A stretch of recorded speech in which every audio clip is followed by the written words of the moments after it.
Em nosso estudo de hoje, a lição 135 do livro Palavras da Vida Eterna, diante do Mestre. Vós sereis meus amigos se fizerdes o que vos mando. Jesus no Evangelho de João, capítulo 15, versículo 14. Aspirando ao título de amigos do Senhor, urge não lhe perdermos as instruções.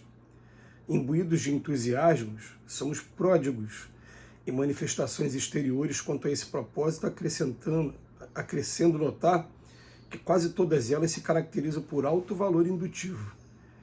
Esforçamo-nos por estudar-lhes as palavras e atitudes, e claramente não dispomos de qualquer recursos outros para penetrar-lhe o luminoso sentido.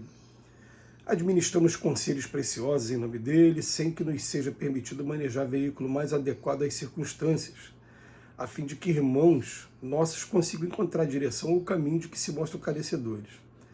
Escrevemos páginas que lhes expressam as diretrizes e não nos cabe agir de outro modo para que se nos amplie na terra a cultura do Espírito. Levantamos tribunas em que lhe retratamos o ensino pelo verbo bem posto, sendo necessário que assim procedamos, difundindo esclarecimentos edificantes que nos favoreçam a educação dos sentimentos. E realizamos pesquisas laboriosas, ajustando as elucidações inspiradas por ele aos preceitos gramaticais em voga, competindo-nos reconhecer que não existe outra via, senão essa, para fazer-lhe a orientação respeitada nas assembleias humanas. Entretanto, isso não basta.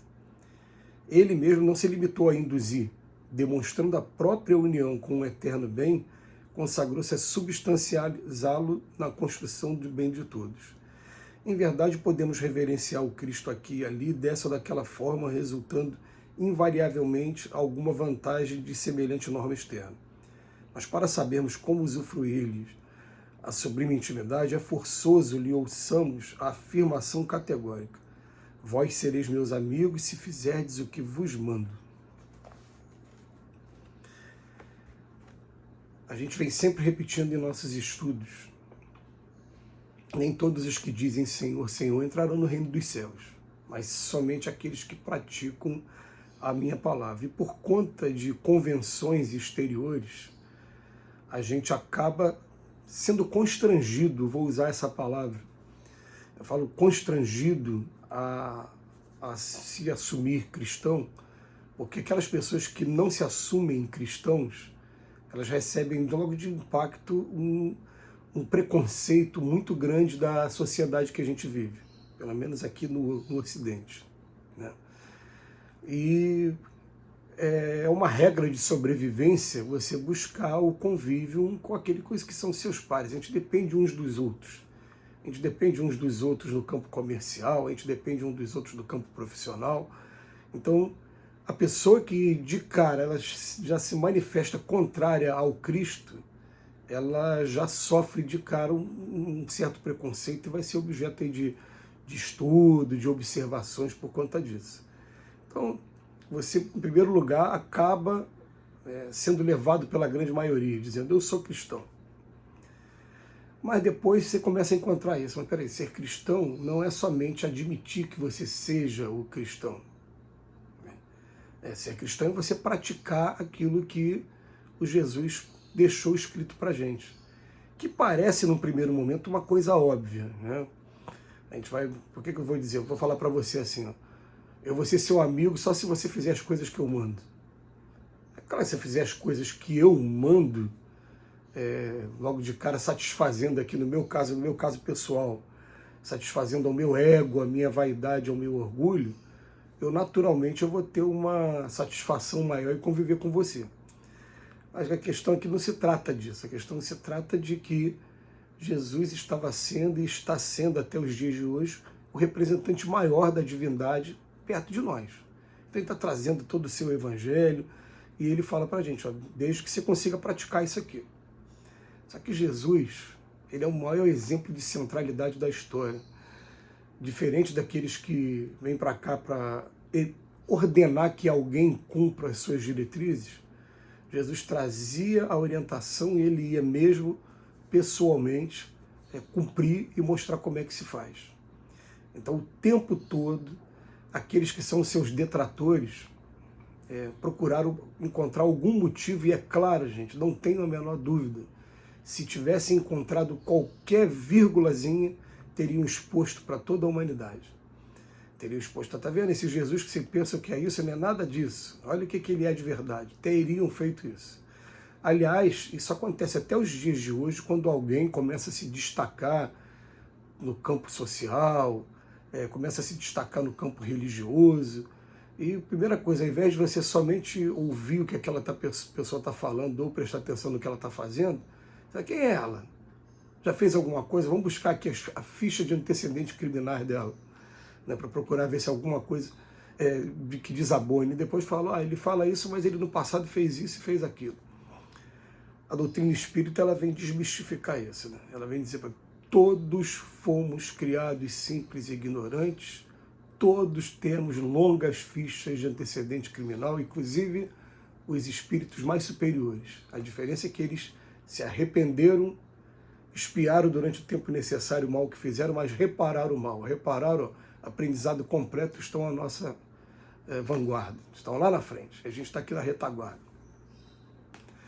Quando Jesus fala isso, Emmanuel vem ter a preocupação de parecer até tá falando para ele próprio. Ele fala, nós, pelo entusiasmo, somos pródigos em manifestações exteriores. Eu tenho que ir para o culto, eu tenho que ir para a missa, eu tenho que ir para o centro espírita, eu tenho que ser uma pessoa disciplinada, eu tenho que ter pontualidade, eu tenho que ter, tudo bem, os cultos exteriores. Esforçamos-nos por estudar, todos nós. Conhecereis a verdade nos libertará.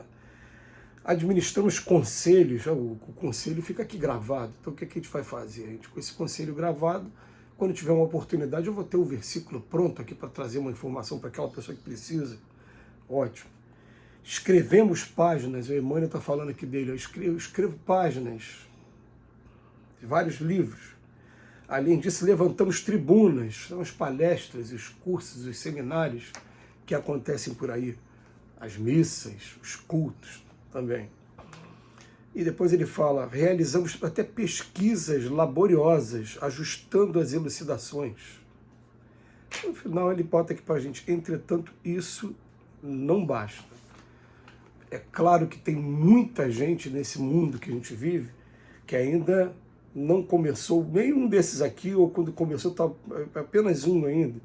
Às vezes é só a manifestação exterior. Está começando a ter um pouquinho de preocupação com o estudo, está começando a administrar um pouquinho de conselho. É claro que isso aqui já é o primeiro passo, mas ele bota aqui, ó, não basta. Enquanto a gente puder olhar para a nossa consciência e falar, ainda não estou praticando o Evangelho na sua plenitude, tem trabalho para ser feito. E esse trabalho vai ser feito até a gente chegar à condição de espírito perfeito. Quando a gente chegar à condição de espírito perfeito, aí vai ser todo descortinado para a gente algumas curiosidades, algumas verdades que a gente não tem acesso agora.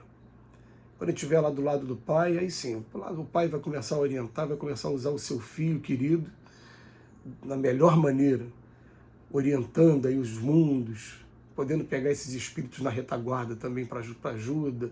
Enfim, muita coisa ainda virá pela frente, mas para a gente chegar lá, ele vem dizendo aqui, né?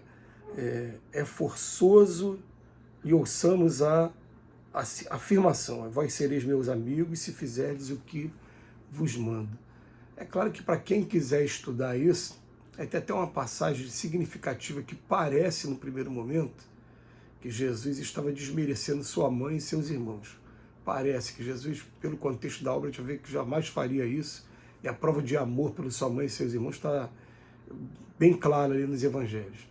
Mas tem um momento em que Jesus estava ainda iniciando o seu ministério, como diz aí no termo técnico aí da época, e a mãe e os irmãos descobriram que ele estava por perto, falando, vamos lá buscar esse menino que saiu de casa, não deu satisfação para ninguém.